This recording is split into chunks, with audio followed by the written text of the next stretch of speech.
विधानसभा चुनाव 2023 का काउंटडाउन शुरू हो चुका है। चुनाव आयोग ने राजस्थान में चुनाव की जो तारीख है वो तय कर दी है। 23 नवंबर को राजस्थान में मतदान होंगे। आज से ही आचार संहिता लागू हो चुकी है। अक्सर लोगों में उत्सुकता रहती है कि आखिर आदर्श आचार संहिता लागू होने के बाद क्या कुछ बदल जाता है। इसके बारे में हमारे साथ वरिष्ठ पत्रकार राकेश जी हैं, इनसे जानना चाहेंगे कि क्या कुछ बदल जाता है आदर्श आचार संहिता लागू होने के बाद। जी कौशिक जी बताएं कुछ। ये बात सही है कि आज से आदर्श आचार संहिता लागू हो गई है। राजस्थान सरकार जो है वो बिल्कुल निष्क्रिय हो गई है और पूरी की पूरी प्रशासनिक और सारी शक्तियां जो है वो निर्वाचन आयोग के अधीन है। अब प्रशासन भी क्या है कि निर्वाचन आयोग के निर्देश पर ही काम करेगा। इसके तहत जो भी चुनाव से संबंधित कार्य होंगे वो होंगे।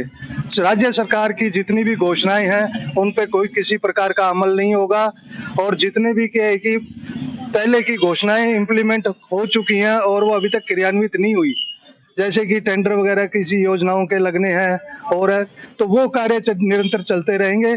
आज के बाद कोई भी नए कार्य नहीं होंगे।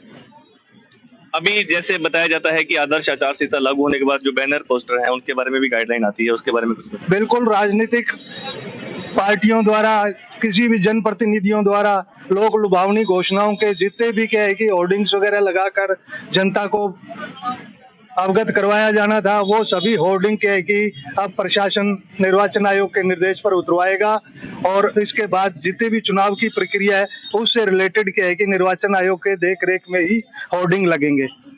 और कुछ संभावित उम्मीदवार कहें या उम्मीदवार कहें आम मतदाता को प्रलोभन देने का प्रयास भी करते हैं, उसके लिए भी कुछ कई तरह की सख्तियां इन दौरान की जाएंगी। निर्वाचन आयोग की स्पष्ट गाइडलाइन आएगी, उसके तहत प्रलोभन वगैरह के जितनी भी कार्रवाई होगी जनप्रतिनिधियों द्वारा की जाएगी या अथवा किसी जनता को गुमराह करने के लिए की जाएगी, उन पे निर्वाचन आयोग के निर्देश पर प्रशासन सख्त निगरानी रखेगा और उनके खिलाफ कार्रवाई भी करेगा।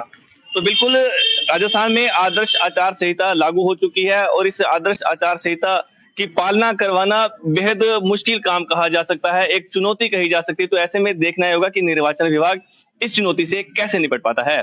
श्रीगंगानगर से सुनील सिडाना, सच कहूं राजस्थान।